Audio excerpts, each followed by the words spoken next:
Hello everybody and welcome back to the Prince of Persia 2008 walkthrough. It's time for us to continue heading through the City of Light and continue expelling the warrior from this place. We've got another tower to go to right now, although saying that it's a tower, the actual fertile ground getting to it and stuff is really not that long. It isn't my tower. It is dedicated to the women who ruled here. Arguably going to be one of the shortest we're ever going to face, I think.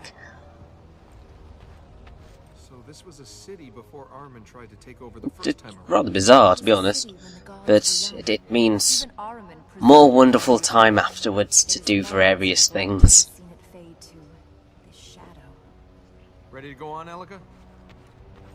So, we get to have some fun with the Breath of Mars, although it can be a little bit mean in at least one of the things we're going to have to face. It's either this one or the tower on the other side. I think it's the tower on the other side where you've got a Breath of Mars up in a very, very, very quick fashion, kind of like up to the right, and the timing is really bizarre.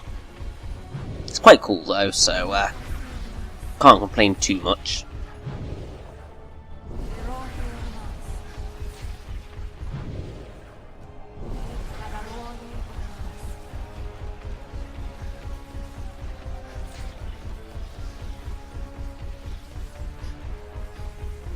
Now, you can kind of hopefully see why I do prefer Breath of Mars to a lot of the other powers, because it just feels slightly more involving, even though it kind of isn't, because you kind of are moving him along the wall in terms of the left and right. I don't know, for some bizarre reason it feels more interactive than the others. It kind of maybe isn't, but it feels like it is, so I will say that it is.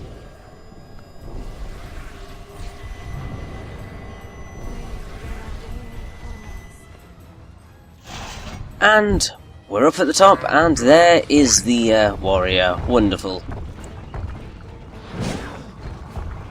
Now, it's at this point that the warrior fights, well, some of the warrior fights get a little bit more difficult, because you have only got one very, very small area through which you can boot the warrior out, because he won't go down otherwise. Although this is going to be quite hilarious, because really this shouldn't work because I'm pushing him against a wall, but he went through the floor, and that was quite impressive. I think quite an impressive glitch. It wasn't something I was quite expecting, but it was funny all the same.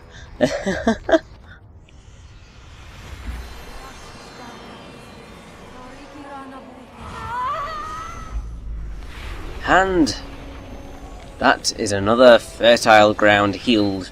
We only have 2 more to go. Blimey heck.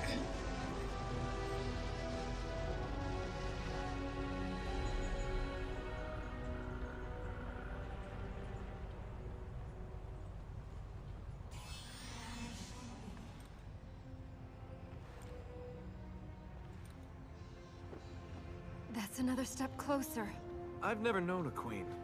Not up close and personal. You still don't. Will you ease up on yourself? I know things haven't been too... Your mother's not here. Your father's having problems. But you're the one risking your life to put things right. Your mother would be proud of you. Oh, look, forget it. Thank you. Don't thank me. Just cheer up, Queenie. You're doing a good job. You too. I just hope your mother doesn't find out about the tomb robbing and the priestesses. The donkeys and the... Hey, you know, boys will be boys. Aww, bless them. My father is all that is Although, left. now we go into slightly more serious conversation after that rather really sweet moment. None of that matters. The past It's doesn't kind of- matter. I Until mean, Laura is dead, nothing matters. I don't quite know how it works. The past never matters. But that If you doesn't come stop to the you. warrior earlier, Excuse to do something stupid. I mean, you can, but Shall we go and liberate your town? it kind of makes before we end up as history? more sense here, because their relationship has kind of evolved to fit this at this point, and it's just really nice. Now, as we begin our slightly prolonged search for all the light seed in this area, there is something I would like to talk about. It's not kind of the most wonderful of things in the world. It's the Prince of Persia, the Sons of Time film that came out, because it's Prince of Persia related. I've brought it up a few times, but never really gone into much detail in the grand scheme of things. And really, it just works. It's a nice topical thing. So, the Prince of Persia, the Sands of Time film came out in 2010, as I've said multiple times, I think. And it had Jake Gyllenhaal as Prince Dastan, aka the Prince, because really he should just be called the Prince. But saying that, he's never really called the Prince in Prince of Persia 2008 here. It's just kind of what he's kind of sort of nicknamed. Not really, but either way. Then Gemma Arterton as Princess Tamina, Ben Kingsley as Nizam, and Alfred Molina as Sheikh Amar, or whatever. And basically, it has the same title as the Prince of Persia Sands of Time video game, which is what it's primarily based on. So, Princess Tamina is basically Farah and things like that. But then the film also took elements from Warrior Within and The Two Thrones. And you can kind of see that in the kind of costume that they went with for the prince. And kind of sort of generally in the way that the poster's designed as well. Unfortunately, as is commonly the case, it received mixed reviews from critics and fans alike. And at the box office it technically failed domestically. I think that they put in a budget that was slightly too excessive. But then it kind of eventually became the highest grossing film based on a video game. I'm not sure whether it has been beaten since then, but considering the general lack of films based on video games that have been released theatrically since 2010, and in general, I wouldn't be surprised if that's still the limit.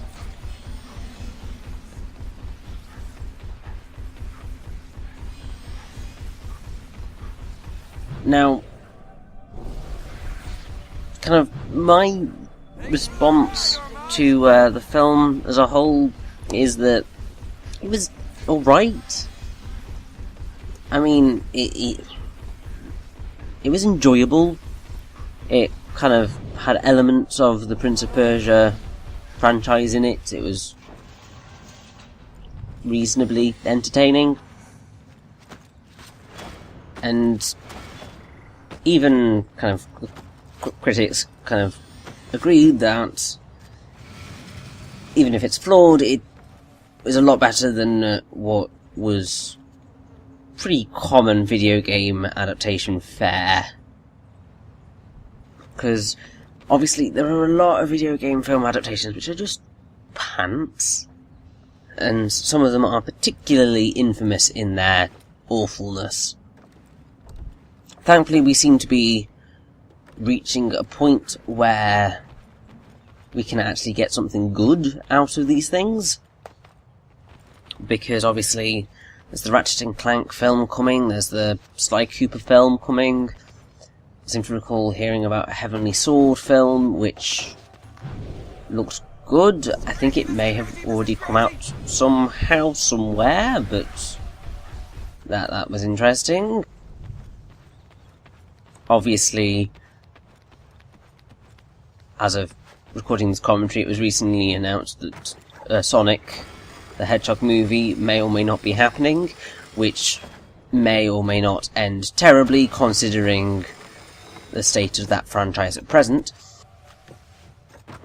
But kind of films like Wreck-It Ralph have kind of shown that you can quite definitely use video games as a source for narratives. Well, a source for things to deal with, and you can work it quite well. We just haven't had a video game film that used the game's narrative successfully just yet. I'm sure we'll get there eventually. It's just probably going to take quite a while. Now, just a little tiny thing about the Prince of Persia film is that it has the third highest opening for a video game adaptation at the box office, or at least it did, behind Lara Croft's Tomb Raider and Pokemon the First Movie, which is pretty awesome. And basically it has a total worldwide gross of $335,154,643, which is what makes it the highest grossing video game adaptation ever worldwide.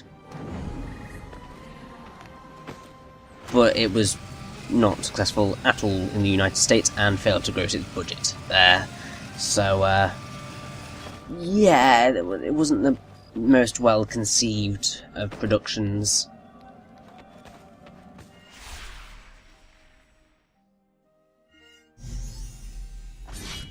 What's the best way?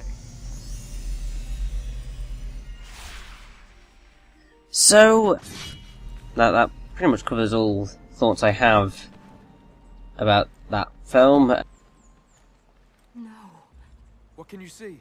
And we get a cutscene here, which I didn't want to show off, but it kind of happened without realising it was going to happen. Fertile ground is... Hey, stop! You must be... What? Upset? Devastated? angry. I don't know how you've held it together this far, but you need to keep holding it together or both of us are dead. Have you finished understanding me? I know you've lost things, and that makes your life feel worth less. But if you don't value your life, it's like you don't really care about the things you lost. That's pretty fine speech for someone who doesn't care about anything. Well, it should be a fine speech. Cost me 2 silver pieces from a fortune teller in Babylon. Keep the anger, Princess. Stay alive, and let's find something you can hit.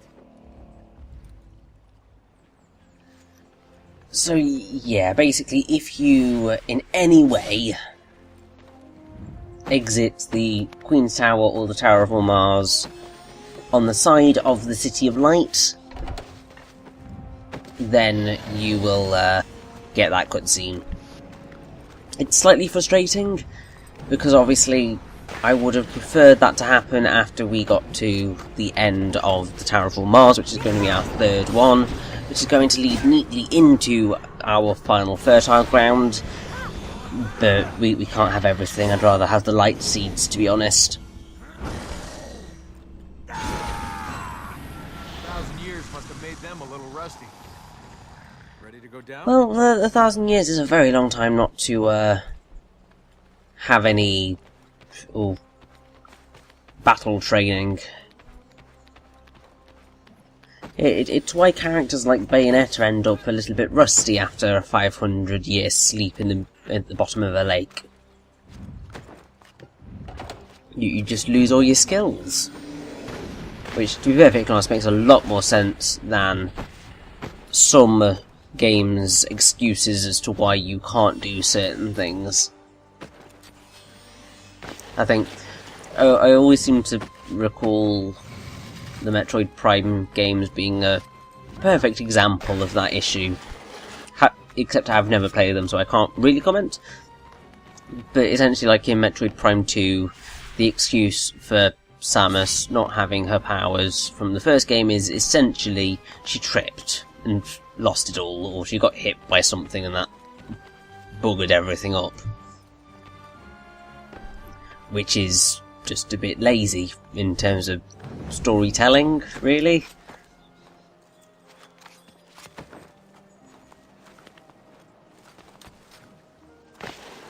Now, this is kind of something that it's not really the type of thing that I would normally bring up, but you may have been noticing bits of screen tearing throughout this game, and I say it's certainly more noticeable in recording than it is when you're actually playing the game, but it kind of does just show the unfortunate thing that does happen to games sometimes. I mean, I seem to recall that there are certain bits of Bayonetta which screen tear quite badly, and I think that game runs pretty damn smoothly. On the 360 more so than the PS3, because obviously that port was awful. But I think the Prince of Persia 2008 is pretty equal across both systems, so that's quite nice, if that is indeed the case. It's been a very long time since I've checked it out. And now I have lost 2 light seeds. Ah. Now, if I recall correctly, they're slightly evil in their location, because it requires you to drop down into an area where you wouldn't really expect anything to be. Like, you can maybe just about see them on the ceiling there. I'm not a fan of the location of these ones. So, after running about like a lunatic for a while, if you run up to the edge here, you can see that there is a ring.